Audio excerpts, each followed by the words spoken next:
I'm gonna ask right off the bat is, so do we have, I know we have 2 or 3 real botanists here who could probably drive through all the land and get everybody. How about the other, the rest of you feel, you have like, say on a scale of 1 to 10, are we kind of in the low end of knowing your botany or medium or high? So people on the low end don't, okay, we got a few.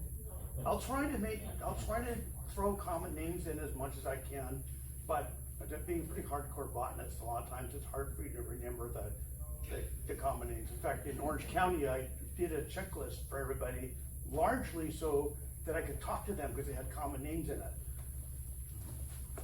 Okay, so the mariposa lilies, this is probably one of our showier groups. As you, Colin mentioned the oaks. The oaks are really nasty mess, and so the lilies are not. They're mostly just pretty. They've got a few little issues here and there, but mostly people can just enjoy them for being pretty flowers. For someone like me, they're catnip. So, actually it's pretty funny that you have to have a catnip bottle next to her, but Chianti does actually help me with programs, Zoom presentations and such. Whoever hears the Zoom presentation, she's usually right there. That happened the last time I gave this talk at the Santa Barbara Botanic Garden. So the lilies, of course, I can mention the other one, your corgi, my occasional trusty field companion once in a while. Anyway, most of the time he's just looking for a snack. So Mariposa lilies, they're, in California is one of the more important areas for this. You guys are really lucky if you get out in the field, you have a better chance to see higher diversity of Mariposa lilies than just about anybody on the planet, which is really cool. There are people across the state that, when we talk about catnip, they spend their entire existence just centering on this plant. Now, it gets a lot of attention from the average people hiking because it's in the spring, it's one of the more showy flowers you can get. And you know how people are, they love showy flowers, so they're gonna take pictures of sort of thing. They're not gonna be out taking pictures of oaks all that much because they're kind of dull. And although the bright side is that because of that, one of the Mariposa lilies are a little easier to identify. That's not always the case because there's certain areas where they've got a little complications. They do hybridize, which makes a mess of things occasionally and stuff. But they're a pleasant little thing. So I actually got into Mariposa lilies many years ago. I was hopefully to write an identification guide that included Mariposa lilies. But I always usually have too many projects on my plate, and things go on for decades instead of years like I would hope they would be. That project, it turned out there were 90 different species I had to draw in it. Well, I'm still missing 3 of them yet, so I still haven't got that done. I'm not actually sure exactly what brought me to Mariposa lilies, but I think it actually had to do with onions, because a friend and I, a good botanist, spent 40 minutes trying to identify an onion up at Big Bear. We realized that's like 2 hours trying to figure this onion out. Poor kid. So we thought, well, maybe I should write a book about lilies and their relatives, because at that time all the onions and all the lilies, asparagus, all that stuff was in pretty much the same family, pretty much, or just a handful of families. And if you went by the Jepson manual, at least the 1983 version, they're all in one family. So I thought I'd write this book about lilies and their relatives. I waited too long. They broke the families up. And now it's like, oh my goodness, there's all these different families that are still covered by that thing. But the Mariposa lily was kind of the core of the group. There's actually a really nice book called Californias that a new edition should be coming out in the next couple of years. And if you get really interested in Mariposa lilies, it's a really nice book to have. It's got wonderful pictures and stuff in it, and it's got some great information about background and such. You can go talk about all that here. There's some pretty plants. It's kind of interesting, this screen on a flat screen looks really different from the side than the front. You guys get a much better view than I do. I'm used to having a projection screen. This whole Botanic Garden introduced me into television screens, but I guess that's the way things are going to be going. So I just have to get used to it. It's also the second presentation I've ever had my own clicker at, so I'm a little slow in getting the technology up to date. So the lily family is the Liliaceae. In California, we basically got, in our area of Southern California, southwestern California, but basically the region from Santa Barbara County, southern Santa Barbara County, down to the Mexican border, and to the desert edge. That's the area that looking at. If you have the flora for the state, the Jepson manual, you'll see it's the southwest portion of California. So using their very same region for it. So in that region, we have 3 different genera of lilies, and they're pretty strikingly different. So you usually don't have too much trouble confusing them. There's the true lilies. We've got 3 species. All 3 of them are in San Diego. And you know, lilies are relatively large. Ours can be 8 feet tall, actually. Usually with large flowers that are about the size of your hand, and yellow or orange are the 2 main colors on it. Then you've got the chocolate lily, the fritillaries, and they're usually the most common one down here is called chocolate lily. It has a hanging bell-shaped flower. They're relatively low. They've got they usually are found in clay soils. This particular one here is from the San Bernardino Mountains. We've got about 4 species, I think, down here. And then there's the mariposa lilies calicornis, which forms the bulk of our lilies in Southern California.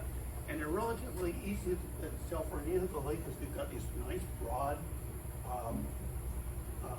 flowers. And they usually have a narrow little calyx. If you look at particularly the center photo, you'll see that in fritillaria, the sepals and the petals look virtually identical. Sometimes they call that tepals, because they're really the same. And that's true of the lilies too, but on calicornis, on mariposa lilies, they're actually 2 different. The sepals are usually nice and narrow, a little bit more leaf-like than you'd find in the actual petals, or what you guys would usually recognize as a petal. But here's what I mean about California. It's kind of special for calicornis, for the mariposa lilies, because we have almost all of them. If you look at the adjacent states, we've got most of our states are generally around 5 or 6 species of mariposa lilies. So the diversity is lower. Mexico usually has an entirely different section of mariposa lilies that's not found in the United States. And so a lot of their species are completely different than ours in appearance and relatively short stature, really often bearded. And the states in Mexico are a lot smaller than those United States overall. So you're looking at essentially, you know, if you have a higher number, that's probably most of the species that are found in Mexico. For example, in Jalisco, which is the one with the 7 on it, that's almost all the species in Mexico occurred in Jalisco. Kind of interesting on INAP, they had one special species called Calicornis multicolor, which I can't find any reference to anywhere. In fact, the only reference appears to be at one iNaturalist observation. And I guess somebody made that one and put it in to see if it would fly, because it's the only reference to it that I could find anywhere. But anyway, so ours, we've got 44. Oregon comes in next with 17, but most of the 17 that occur in Oregon are just basically come across the border from California. So they're kind of really spillover. So California, if you get a little closer, by the way, you notice back east, they don't get any of this stuff. Of course, they have a whole different assortment of lilies that we don't have. So, you know, of course, Mexico has even more. But California, this is how our mariposa lilies break down in the state. You can see that the coastal and mountain areas have the highest, and you're kind of out of luck. It's not really much of a desert group. There is one that occurs in the Sonoran Desert, and apparently it's relatively recent. It was Calicornis flexulosus, which I think is, you know, that one I can't remember, desert mariposa lily, but or 20 mariposa lily. But that one was found in the Chocolate Mountains by Andy Sanders at UC Riverside, and it's really a Mojave species. And aside from that, there's not a single mariposa lily in that area. On the other hand, the Sierra Nevada, the northwest coast, the central coast, and in our southwestern area down here have quite a few species. And it's even more, and we get the slight edge if you actually look at the subtaxa. That is, if you look at varieties and subspecies level, we actually end up with the most in the state in that level. But basically, it's the Southwest. There's nothing changed in the Sierras. They just have the straight species on there. Yeah, part of my if we have total 47 taxa, that's a pretty impressive thing considering Arizona only has 6. But so this last week has partly been really stressful because as part of my artist thing, I'm always doing some sort of Calicornis art, and I had been doing a I'm going to Northern California Botanist. I'm trying to get a new t-shirt design, so I'm covering for the Sierra ecoregion. And it turns out that you can't paint those things overnight, so that's like a week and a half worth of work to get those different Calicordas painted. But hopefully I'll have a chance this year. But it's really stressful to be having that happening at Christmas. Although this doesn't show all our lilies, in part because it's so nice to have it laid out in 4 by 4 by 4. There's actually just a couple missing. But it gives you a feeling for the diversity we've got here in Southern California. You can see the diversity is just, you know, all over the place in color. And you can see that there's different patterns going on these flowers. Part of when you're doing mariposa lily identification, the flower color actually is reasonably significant, but you don't rely on it entirely, because some of these groups, they get kind of carried away in which color they're going to be.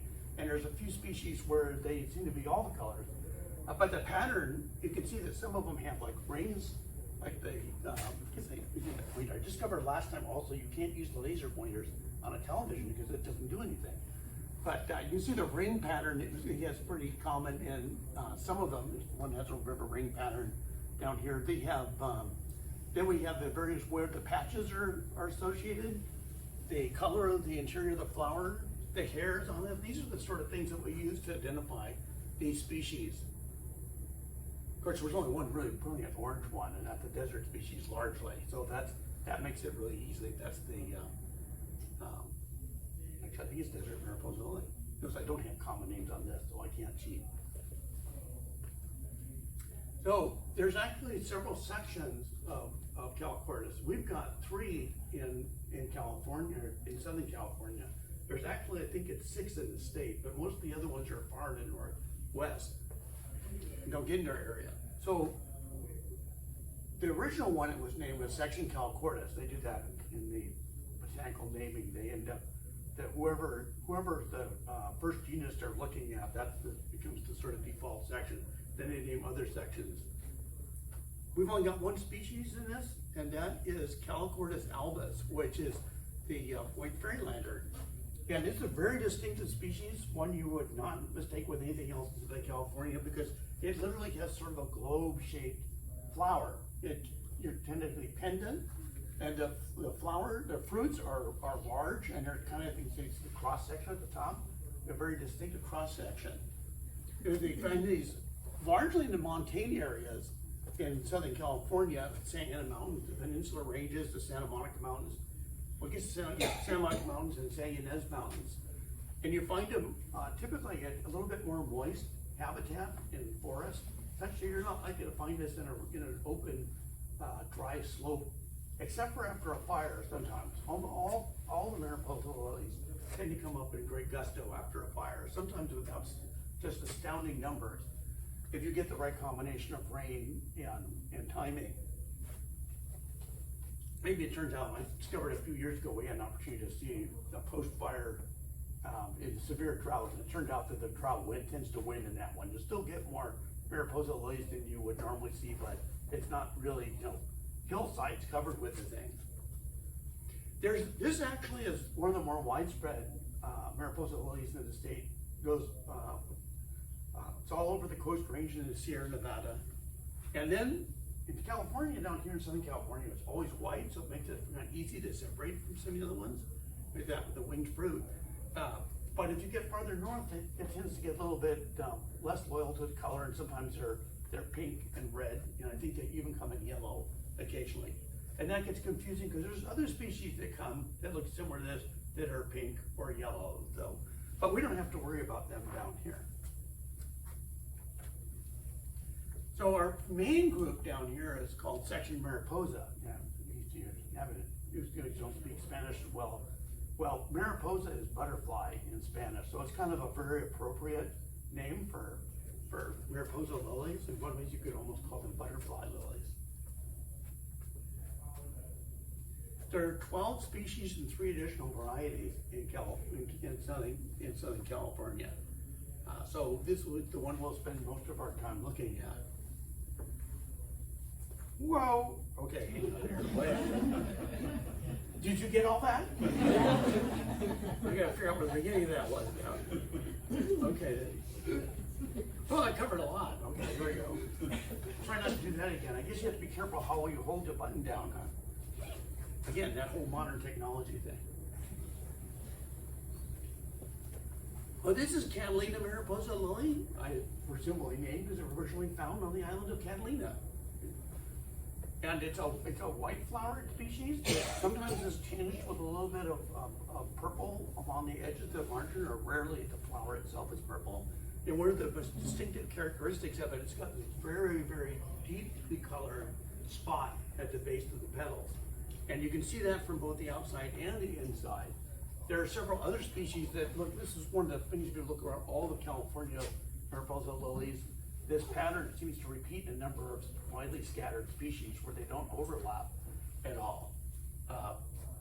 Probably don't remember that brief little thing where my painting's at the bottom, the Calquartz lectania, Lectalinia, Lectlands, there's a name for you, probably Dutch or something, I'm not sure.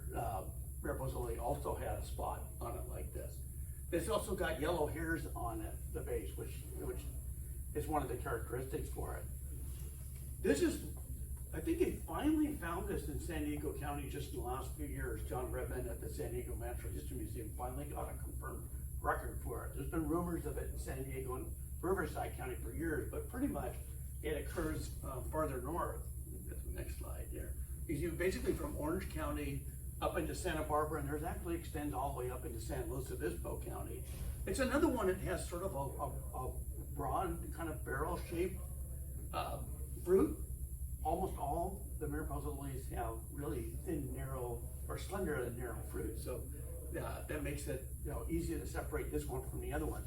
This is a fun one to survey because unlike a lot of the other ones, when spring ends, you can still trip over the fruit. So you can survey it right on into July.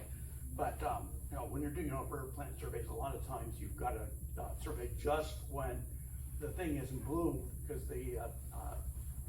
that's the ideal time to find the largest number of them. So this is usually found in grassland or mixes of grassland and coastal sage scrub habitat. Native grassland preferred, but you'll find it in annual grassland as well. And it's a real, it's one of the ones that really comes up in huge numbers after a fire. In one of our surveys we had, I think it was, for the other species of mariposa lily, we got about 20 or 30,000. And this one we had about almost 80,000 plants in our survey area. It was impressive when you see them in that kind of number. Yeah, see, it does occur on Catalina Island. It also occurs on Santa Cruz.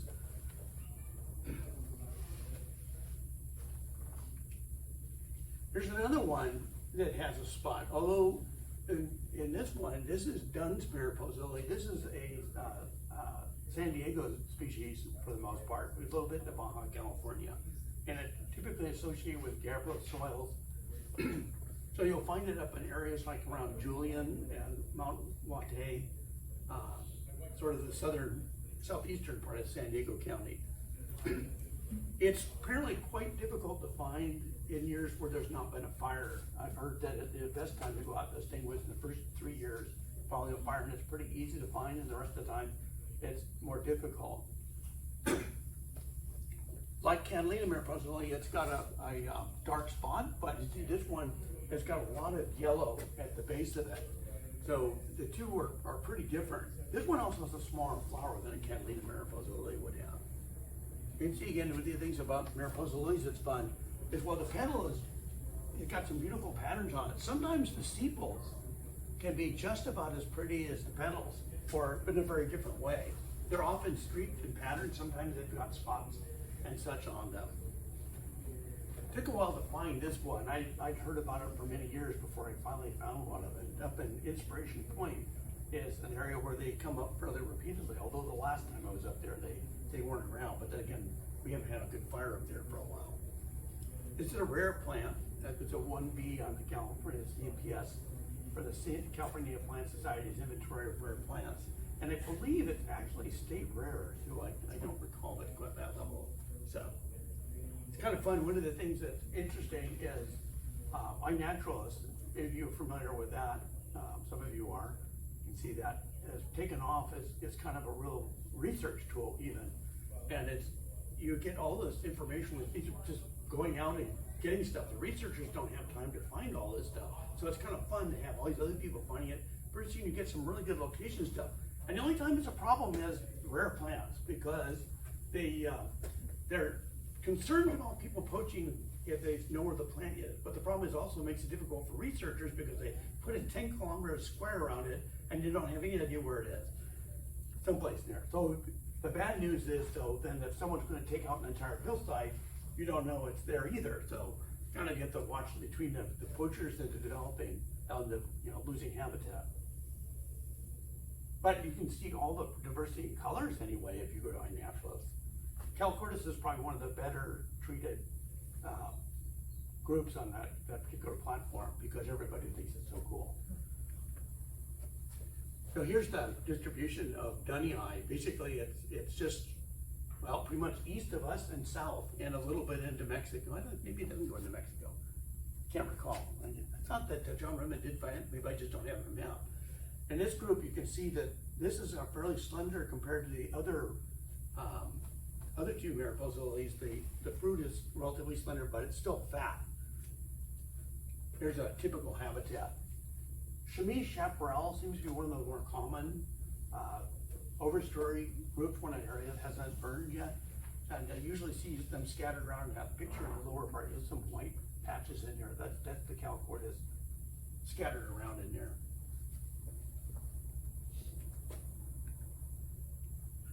So another species that's a montane species is, they call this shy mariposa lily. We haven't quite figured out where that name came from because it's not particularly shy. Where you find it, it's all over and it's standing out in front of everybody. But maybe because it didn't have a lot of color. Most of the plants are white, and I suspect this looks good. Throw the equipment around a little bit here. We'll do that to wake people up, get falling asleep. I hope you're not falling asleep after 15, 20 minutes, but you never know. Anyway, most of the flowers are white, and it may have been because it's white, they sort of decided that's not very exciting and showy for a californis. It turns out, though, they come in all kinds of colors. Again, once you start really looking, most of these things only kind of stick within their color frame.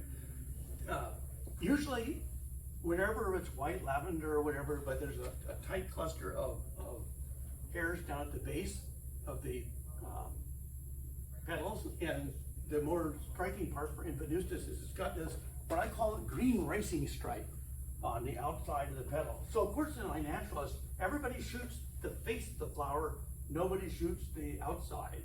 So it's a little hard to separate from some of the other mountain species if you can't see the outside. One thing you have to do when you're doing a citizen platforms is try to get them to shoot all kinds of pictures of the thing. Actually, I'd like to see a little bit more of the plant rather than just always at the flower too. But so here's where Californis invenustus, the shy mariposa lily, is found. Pretty much the higher elevation mountains. The best place to go find it is to go wander up into the San Bernardino Mountains in June and July, and it's growing by the highway side, so it's really easy to spot. It's a little trickier to find in San Diego County. Essentially, if you go to the Luna Mountains Recreation Area, there's a meadow there with a kiosk. That area has a fair amount of it. It's one of the areas where you can actually find it with purple flowers too, which is pretty dramatic.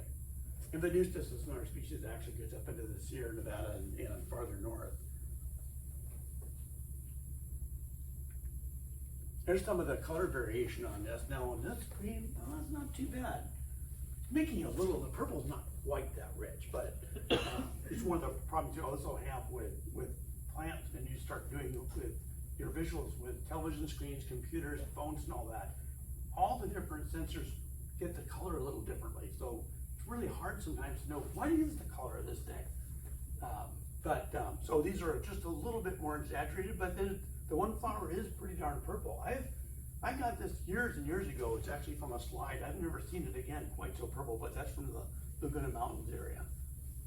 And you see this one, the upper ones, the white on the upper left is pretty standard, but the one on the right actually has a little bit of a striping on that you can see that's coming through on the inside. That's kind of fun. This is the other one that sometimes be confused with it a little bit. You have if the flower, if you're looking at a photograph and it's somewhat closed, it can be tricky. This is Palmer's mariposa lily. It's usually the petals are really laid out rather than more bowl shaped. And it has another, this is basically, what you're seeing is a red splash patch at the base of the petal, but it's got some really bold yellow hairs on it. The hairs are actually a little club shaped too. But the sepals in this one, you can see it's also got a red spot, but it's pretty variable on that. The real interesting thing about this particular plant is that most Californias grow in relatively dry areas. This one grows basically in meadows and near swampy conditions. So it likes to have its bulb sitting in, well, not quite in water, but really moist soil. And so you basically find it mostly associated with streams and mountain meadows. That's a pretty typical habitat. The upper one is probably a little, I couldn't find a specific picture that had the mariposa lily in it, but the general habitat is very much like the upper photo where that's all full of sedges and juncus. Basically plants that like it really wet. Some down below in one of these meadows. And you see the range on the green. The green is the Palmer's mariposa lily. Again, mostly the best place to see it in Southern California is the San Bernardino Mountains, where it's fairly common. The other one is a little trickier. That's Muntz's mariposa lily. If I were giving this presentation in, say, 2000, year 2000, I would give you a very different presentation. There's about where that, there's a green spot in Riverside County, and then there's kind of a reversed L-shaped dash. Well, for many, many years, that was the known range of this particular plant. And everybody just assumed it's an endemic pretty much almost to the Gardner Valley and the Thomas Mountain area in the San Jacinto Mountains. And then I think it was around 2005 or so, John Redmond found population down in Baja California, which really seemed like an odd extension. And then the next thing we discovered was we actually started looking through some of the specimens. Well, look, lo and behold, some people misidentified the Muntz's mariposa lily. It was called splendid mariposa lily, which is the most common one around here. Most people had a hard time separating these two, but splendid mariposa lily, which is the most widespread one in Southern California, has white hairs at the base of the petal. This one has yellow hairs at the base of the petal. Unlike the other variety, which is, of course, makes you wonder sometimes if they're really the same species in two different varieties or just two different species. But the other one likes to live in a swamp. This one likes really dry, heady clay hillside, openings and hillsides.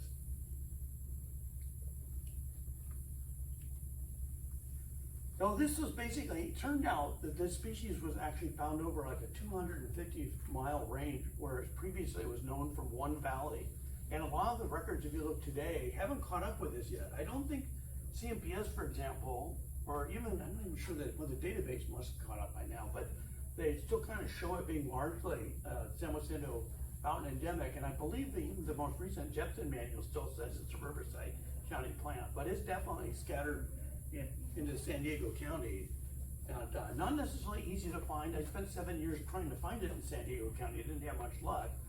Apparently, one of those things where the main site I would go to, someone on our label, they said it was east of the highway on the Pacific Crest Trail, but Warner Springs, it turned out it was actually west, and I kept going east, and well, that's how that slows down. And then one day a Forest Service botanist got hold of me and said, hey, I've got this funny looking splendid mariposa lily down here at Bear Valley. It just doesn't look right. What do you think? Well, that's not splendid mariposa lily. That's Muntz's mariposa lily. I've been trying to find those forever. And so I went down with her to show. It was a little late in the season because she had spotted this thing like in early June. And by the time we got out there, it was pretty much first day of July. And of course, what happened, this was probably 2019 or so. That was one of the days we had that July. It went to like 110 degrees. Turned out it was really not the best time to be going out and looking at mariposa lilies. We found like 2 in flower over this large area. Everything else was fruit or cooked. So, but we found it, and we could go back the next year and check it out. And I did try to do that, but wouldn't you know it, it wasn't just the Forest Service who gave me a nice key. Someone else had a gate and they locked it so I couldn't get up there the next year. But eventually, actually now I've been up with a couple of the San Diego Botanic Garden people looking at this particular site. And it's really a pretty one to get up there at the right time. And there's lots of stuff. It actually tends to grow down here at Bear Valley with Great Basin sage scrub or sagebrush, which is kind of an interesting associate down here in San Diego. You know, again, that's the Munzas. You can see the range here actually extends into the mountains of Baja California. A few spotty locations. Huh, did I not replace that picture? I guess I didn't. One of the things I did this morning was revise this map so I showed the Bear Valley site on it, but I must have put the wrong spot in because it doesn't have Bear Valley on it. So, not that you guys would know where that was necessarily anyway, but as you can see the habitat for this is the sort of the Great Basin, the meadows, dry meadow and a coastal in a Great Basin sage scrub type habitat. This is one of our more dramatic mariposa lilies we've got in Southern California. Calcorpus superbus, which is superb mariposa lily. Lots of inventiveness went into these names here. Usually it's got, the main thing that separates it from the other ones is it's got sort of a chevron shaped ring. If you look at this side over here, you can see that sort of chevron shaped pattern to the hairs and the nectary down here. That's sort of indicative of this species. The other one is it always will have a big, bold spot roughly halfway up the petal, often dark reddish or sort of maroon with yellow around it. And some of the other species that are similar will actually have two patches, or the patch will be in a different spot. The interior, it can actually have a wild diversity of colors. And I've looked at this stuff now, particularly this year in Nevada, when I was trying to find another example to use as a base for a painting. It's just crazy the diversity of that. Ours, we've only got one little population down here, and that's on Mount Palomar, by the way. So the outside of the petal is almost as dramatic as the inside on there. But you can see it's not very common in Southern California. We've got the Mount Palomar site. There's a site up in the San Bernardino Mountains, which I think was found relatively recently, and it's a little uncertain. That's really superbus. And then there's a site in Ventura, Santa Barbara County, but it's pretty scarce down here. The only place like ours in San Diego is on private property, and I've had the opportunity once to get in there where we just talked to the landowner and he let us in, but most people don't get that opportunity. On the other hand, if it's a nice year, you can actually park on the side of the highway and look through the chain link fence and see the pretty flowers. In fact, there's the chain link fence in the background against the road. So here's the most common one we have in Southern California. If you're doing any kind of hiking, this is what you're going to see. You're going to see splendid mariposa lily. It comes up in late March, blooms until sometimes mid-June. More frequently, starts fading away in May. This is kind of interesting about where I work, a lot of work in Orange County. You spend the first few weeks of your surveying Calcorpus Catalina, the Catalina mariposa lily, because that shows up in February and March and starts fading away in April. This one comes up in April and starts fading away in May, and then the next one's going to show up again a little later in the season. So the standard flower is basically sort of pinkish lavender color. Sometimes it's richer and a little bit more purple, sometimes it's paler, but it's almost always got that. Frequently has blue anthers. It's got a ring of white hairs, and it's a little dark patch at the base, but not a super organized patch like you find in some of the other species.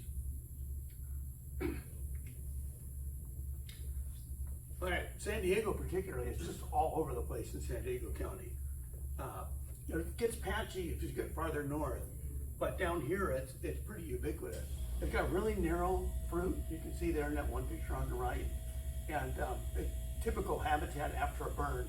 I do a lot of post-burn rare plant surveys, so that's why I see lots of mariposa lilies at captural burn sites. But sort of coastal sage scrub particularly, and grasslands for the combination of where you see more of this stuff. It's a little less, it's not very clay dependent. You usually find Catalina mariposa lily in heavier soils than you find this one. There's an interesting little twist with it though, for anybody who's familiar with this species, it's a little bit shocked. I actually first heard about it when someone else did a Calicornis presentation for San Diego CFTS. Gosh, I don't remember, it was probably almost 20 years ago now. Brought up this name, Calicornis davidsonianus versus splendid. Turns out all our plants actually fit the plant that's on the left down here. And there's actually a name for that plant. It hasn't been well accepted. If you got Abrams' Flora of the Pacific States, which the monoclass was published, I think, in 1920 or 1918 or something, really far back, they actually had Calicornis davidsonianus in it, but no one else followed suit for many years. And the main difference, if you look at these two, is the hairs on ours are really short, and they're just pretty much down at the very, very bottom, the base of the petal. If you go to interior Santa Barbara County or Central California, it looks like the one on the right. Right? Yeah, that's the one on the right. So you look at these big, long, cobwebby hairs. So they don't look much like anything, or look that similar at all. And I think actually some of the folks are working on the next Calicornis book project. Ron Parsons is one of the authors. I believe they're actually going to separate these two finally. There's been plenty of reason to separate them for years, and people have been threatening to do it, but it actually hasn't happened yet. And the other thing is really interesting. The davidsonianus form is really, really abundant down here. Like I said, it's the most common mariposa lily you're going to see in Southern California. If you go looking for the splendids in Central California, it's like you're on some sort of scavenger hunt. It's like you're looking all over for the stuff, and it's just not to be found anywhere. It actually is almost as if it were a rare plant. It has a very different way of living up there. So not only do they look very different, the one is distinctly southern, this one is northern. They don't even grow in the same way. They have a similar habitat preference, but they just don't have the number. You know, sometimes you can tell a native plant from an exotic by the way it grows. You know, the exotics are just, once they get established in a spot, they're everywhere. And the natives usually just kind of, you know, maybe just barely hang on for dear life sort of thing.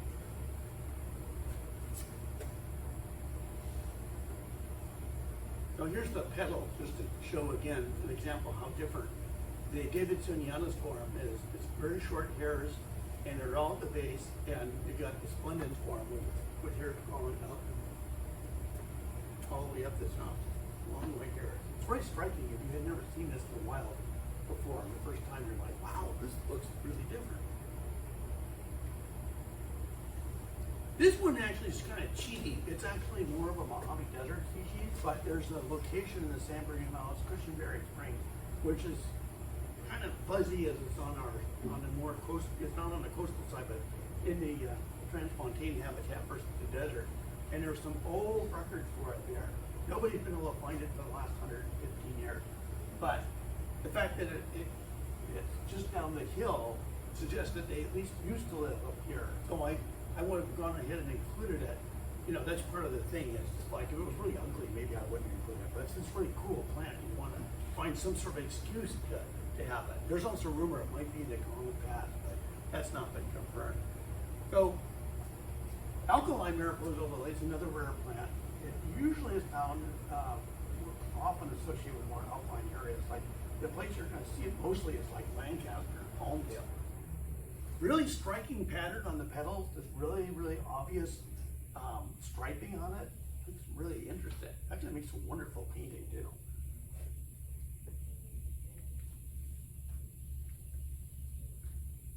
This is another really common California species. It's less so in our area. It pretty much gets just into the northern end of our range. That is Calicornis venustus. And it's usually easiest to recognize by the fact that it'll have two spots. A fairly pale patch higher up, and then there's one lower on the petal that's broader and darker. And the flowers themselves can be in all kinds of colors and patterns. So, but usually those patches retain or something that's consistent, even if it's a different color. If you're in, this is also a Sierra foothill plant. This is also Central Valley or Central California coast ranges. And looking at, I actually looks like that most of the plants are in the central range, in the central coastal range area. You see, it just barely gets down into our area, basically into LA County. The southernmost place to see it relatively is this place called Ed Davis Park, which is kind of a fun place to go if you're looking for mariposa lilies. There's some typical habitat, usually chaparral, coastal sage, grassland. It's not a very picky lily. Forest, pine forest. This is when I first visited Ed Davis Park in LA, this was the color diversity that was on one hillside that was about 4 times the size of this room. Really dramatic. The only thing that wasn't in there was yellow, but it turned out there were plants that were yellow weren't too far away. And it can also get some really dramatic deep red colors.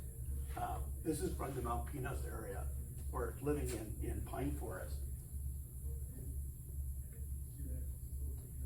Probably one of the easier ones to separate from everything else is the desert mariposa lily. California's Kennedy eye. It's basically mostly a Mojave species, but it does occur in like Lockwood Valley and areas of Ventura County.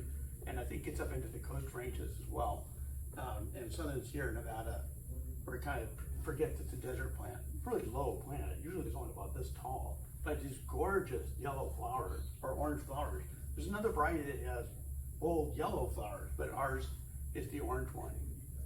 It's pretty much more of a desert plant, except for like up in, again, in Lockwood Valley and area, you'll find it frequently in openings of pine forest. This is one of ours, one that we see frequently in San Diego County, and we see in other parts of Southern California. Golden bowl mariposa lily concolor. It's one of the ones that has sort of a ring on the interior petals. You can see that nice, pretty ring, a little bit broad. It has a pretty good sized flower. It's one of the larger mariposa lilies in terms of flowers.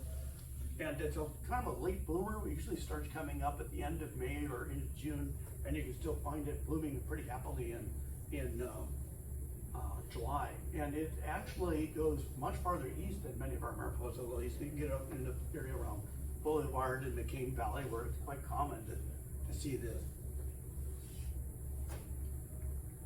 There you go, mostly eastern San Diego County, but it gets up into the San Bernardino area, and then a little bit into Baja California. Strangely enough, it's supposed to be on the coast in Baja California, though one of those things are missing that fight or not. There's some of the habitat you can typically find this plant growing in. Another yellow one is club-haired mariposa lily, which is a little bit more golden. And this is farther north for the most part. The two don't overlap. And it's a little variable. Usually it has a nice ring on the flower also. This particular one here does not, just to show some of the variety. It has a little bit of an arrow-shaped nectary, and then you can see there's a sort of reddish spot at the base there. One of the things that's it's kind of a robust plant. It's got shorter sepals on it. There's another example of one that's more typical, which usually has the ring. That's what most people see on this. And this one has beads.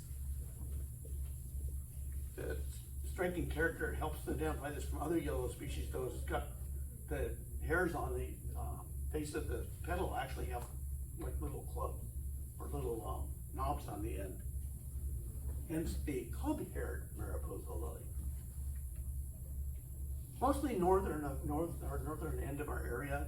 There's actually a whole bunch of different varieties on this, and if some botanists think that's a little over the top, like Andrew Sanders at UCR would say that he thinks they're all just one species and there probably is no varieties. But other people are hip and think there's supposed to be more varieties than we have listed. There's some really dramatic ones in Central California and the Sierras, but ours all look about the same flower-wise. They have a little difference in the way their growth structure is. One of the tricks with this particular one, and several of the other ones do this also, is you see the fruit is fatter at the base than it is at the top. It's kind of a characteristic of some habitat down at the bottom from the Santa Clarita area. This is two of the varieties there are. The one on the right is Clavatus clavatus, and the one on the left is Clavatus gracilis, which is the slender mariposa lily. And look at these two. Oh, this thing really look different, so it's pretty easy to separate them. This one, the dominant one has sort of a zigzag to the stem and it's robust. Now, as it turns out, if you're actually going out, the one on the, actually I think they're both rare, they're both rare, right? Yeah, one of them is a 1B, the one on the right, or no, the one on your right, I never remember, I'm talking about my right or your right. I might be getting this backwards the whole time. But that one is really, that's a 1B, the one on this side is a 4. So what happens is you get people out doing surveys for development and such in that Santa Cruz area, and they kind of just lump them, they say everything's rare, just map everything because it's hard to separate them. Because unfortunately, most plants don't look like that. You get a lot of them that are right between the two of them, and that's why some people say that they're not really two different varieties after all. Right now, we still recognize them as two varieties, and you get in the right spot. And also the thing is, there's an overlap in range. In your eastern part of the range, the slender one is pretty consistent. One more yellow flowered one here. This one's got a, this is the yellow mariposa lily. You could call that a bunch of different things. We've only got on Santa Cruz Island, so you're not likely to worry about it down here too much. It's actually fairly common in the coast ranges, but not down here. I think also in the Sierras. Now we're sort of a double ring on this one. Then we have the final group. This is actually my favorite group. It's the most interesting one. It's full of all kinds of rare plants, and they're very dramatic. 4 species and 2 varieties. This is California's fimbriatus, late flowering mariposa lily, and it's almost all this group belongs to Weediana, has a lot of hairs on it, at least in the lower half of the petal, if not the full one. And this particular one has actually sort of at the top, it has a tuft of hairs at the very end of the petal that are actually doubled. So normally you just got one line of hairs. This one's actually got 2. And always really dark like that. Not as variable in color as some of the other members of the group. I see a lot of them that are straw colored with basically these sort of red-orange or brownish or maroon hairs on them. Fairly long sepals on them. This is a species that found pretty much coastal stage in Chaparral, largely in the San Ynez and Santa Lucia mountains. And it's very, very common after fire, but not very common at other times. When they say late flowering, you're not kidding. If you go around 4th of July, that might be too early. Really, it's late July and August is when you get this thing blooming at full tilt. And still has some color variety though, some really interesting ones. They're kind of subtle compared to the other ones, but that straw color, almost white coming in there. But occasionally there's an orange one. I think so, that orange one's really neat. Once in a while you'll get one that's got the sepals a little out of control here. Kind of an odd shape. I found one yellow one and one wine red one. There was a survey where it counted 15, can't remember how many sites, 238 sites I went and visited up in the San Ynez Mountains. This is Plummer's mariposa lily, which if you get the way it's supposed to work anyway, it usually has no fringing hairs on the edge of the petals, and the hairs only come up about halfway to 2/3 the way up the petal. That's the classic one, and for years and years, most of us would look at it, and we also said it was pink. That was always a very common character for it, and if it was pink, it was going to be California's plummeride. That was the thing. It's found largely in Los Angeles, Ventura, in San Bernardino County, a little bit in the Riverside. Relatively large but slender fruits, typical habitat chaparral. Again, very common after fires. Turns out though, like some of the other ones, when you start really looking at it, they actually come in lots of colors. And with the advent of iNaturalist, you can see just how many colors this thing can come in. However, it just cracks me up for 15, 20 years, most of us all thought it just came in one color. We had no idea it came in so many different colors. In San Diego, this is our most widespread member of this group. It's Weed's mariposa lily, coming up relatively late, again, probably mid to late May and blooming into July or so. Really nice, beautiful golden yellow color with sort of reddish brown hairs on it. Typically found mostly in chaparral and coastal sage. Here's the whole weedy-eyed group. intermediate mariposa lily at the north end, and weeds in the middle, and peninsularis largely in Baja California. Some typical habitat you find them. The upper shot is after a fire on a relatively dry ridge. That's one of the easiest and best places to find this. For a long, long time, the intermediate was considered an endemic Orange County, but not quite. So this is the San Diego one, weedii, some of the variation. It's one of the most consistent of all of them for the weedii. Sometimes when the weather is really hot, you get more color on them, like this one that has a ring of sort of brownish on the outside. That's kind of fun. The Mexican one is Calcortis weedii peninsularis, or peninsular mariposa lily. It's a fairly pale colored flower, and it usually doesn't have much in the way of spots or points. But more importantly, it doesn't have any fringing on the outside of the petal edge. Turns out that we think we've got this in San Diego County. We found plants in San Diego County that don't have fringes on the edge of the petal, and they're a little bit more golden than we expect them to be. And we've been calling them peninsular mariposa lily. Here's an example of one. Mostly in the southern part, although this summer, unfortunately, someone found some at the very south end of Riverside County's boundary, just over the line from San Diego County. So it confuses things a little bit, because then up there, it's far enough, it's close enough to plumeri that the first thought was that if you found a plant there, it would be Calcortis plumeri. But it really looks a lot like this one. So what does that mean? We don't know yet. We're still working on that. This is the one I've mostly grown up with, and the one that I've surveyed a lot in and I probably have 3,000 pictures of flowers for this thing. And another one where most of my young formative botany years, all the flowers looked like this one. It was pretty consistent. Then later on in life, find out it's really quite another one that's got a lot of diversity. The fringe around the hairs, relatively short sepals, that's some characteristics we usually see on this one. But it's just wildly colorful. We got Ron Parsons, who was one of our experts on Calcortis down. He just was really enamored with this plant. In fact, he wants to call it a full species rather than a variety. Things that should be. But it just comes in a remarkable number of colors. And I guess it's on your guys' right, now I've got this straight, and the two in the lower and upper corner, they're pink. Like many years ago, we just thought those were plumeri if they had that color. But because the fringing, we think they're actually intermediates. In this particular case, they're all growing mixed together. It seems like they should all be intermediates. There's some more patterns. It could almost be purple. And interestingly enough, early in the season, when the first set of flowers comes up, they're almost always pale yellow with fewer markings, and they look a lot more like weedii. And it turns out that same group of plants will start turning more and more purple as the season goes on. This was kind of a fun little tidbit. So showing this is where we were 10 years ago. Basically, it's making our pitch that if it's got a lot of hairs on the side, that it's probably intermediate. And if it doesn't, then it's probably plumeri. So plumeri, a plumeri that's in a kind of an intermixed area where you get integrate, you get a little bit of hairs on it, and then you get on Irvine Ranch, you get the full hairs or some of the close up with the hair edges.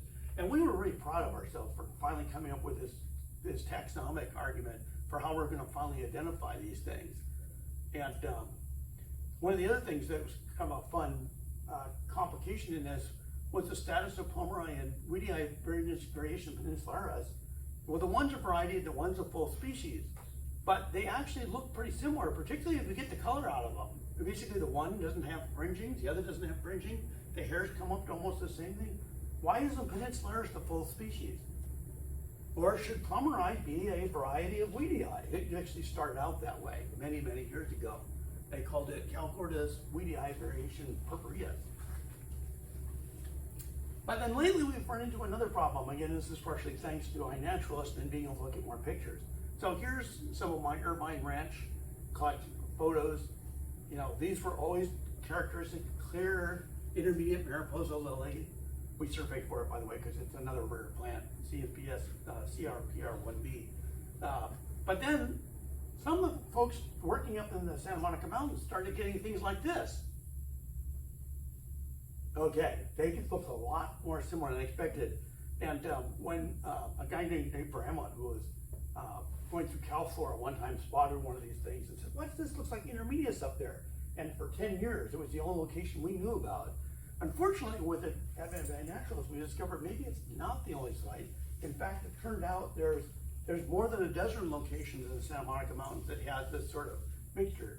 Now we thought maybe we had a solution to this. Aha, look at the sepals are really short on this, they're really long on that one. So maybe the plumber eye ones will be the ones that have the long sepals. And we started looking at more pictures and well, that didn't hold up at all. Short, long, but sepals aren't gonna make a difference.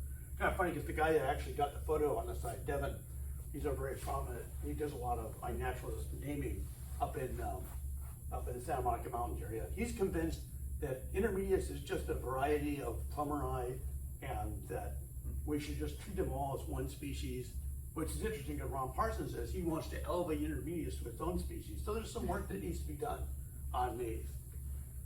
Then there's this newest problem we've had. It's actually not that new now. It's been around since like 2014 or so. That is Calcurtis rusmoldii, named by Frank Callahan. Collected some samples in on a dry hillside in the Placerita Canyon, and brought them back home, bloomed them, and it didn't look like any Calcurtis he'd ever seen before. The guy, Rustival, I can't remember his full name, found them and wondered about these things and knew about Frank, so he had named it.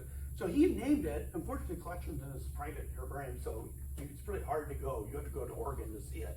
And this is one of the only collections that are actually around for it. But if you look at it compared to other species, it has some of the characteristics of the San Luis Obispo, mariposa, Calcurtis obispoensis. That's the long sepals, narrower petals, lots of hairs. In other ways, it looks like Fimbriatus, but growing in a spot with lots of pomeri. We don't know what to do about this because we've sent people out for the last 10 years looking for this and none of us can find it. There's supposedly 2 locations for it. I pretty much eliminated the other one. It's probably a misidentification, but so we don't know what to do with this. Here's a shot from one that was one of Ron Parsons' shots from Frank Callahan's garden. So scientists don't like it when you name species off plants you grow in your garden because all kinds of problems can grow up with that. Like maybe it didn't come from where you thought it did, maybe it mixed with something. But that's all we've got today. We just have rumors that it's out there somewhere. We've got people looking for it, and one day it hasn't officially gotten any of the literature. You won't find it in Jepson, you won't find it on the Jepson Interchange, any of these sources. I'm not even sure it's on INAT at this point, but it's probably a valid species, and maybe it just comes up really, really rarely, but it just seems with so many people in the LA area, someone was gonna run into this thing, you'd think, but no. I went to the type locality, actually it was kind of fun. After I couldn't find anything there, I actually called, there was a phone number in the paper, so I called the guy who described it and asked him about the site. I just thought it was kind of fun to call him from the locality he got the plan. He got it right after a fire, and there hadn't been a fire in that spot again since. I think that's, well, there's our location. So it's a little spot in LA County, and maybe it's in the hills above Fillmore, but we usually don't see these particular ones overlapping very much. So we think that that's a little bit more, there's no specimen for the stuff in Ventura County. So there's nothing to compare with, just, oh yeah, we saw it there too. Yeah, that doesn't help much. And there's the type locality for it. Turns out the land behind it, you see the background, was owned by Disney. And if you sneak in this way, like the easyways come up the road over here, SDG&E has cameras all over the place. There's no sneaking in to get caught. So we went down and tried to find it our last time out there. We got on the hill. We had Disney security, SDG&E security, like the whole thing was waiting for us at the bottom. And actually we told them what we were doing. They thought it was kind of cool and let us off, but they warned us that we were trespassing up and down the wazoo. First time I got here, I came down from the ridge from a different spot, but my partner was, this day, stood the easy way. Sure enough, and sometimes the easy way is the hard way, but I had no idea that was all Disneyland back there. I believe that's just about it. So here's just an example of here's the Catalina mariposa lily growing in its glory up in the hills above Irvine, with often these really dense patches of several thousand plants just blowing in the wind and being really pretty. I just do that one because it's kind of nice anyway. That's the a nice example of the white fairy liner. No, they did that. Yeah, there we go. And that's Kevin. He was actually younger than that picture.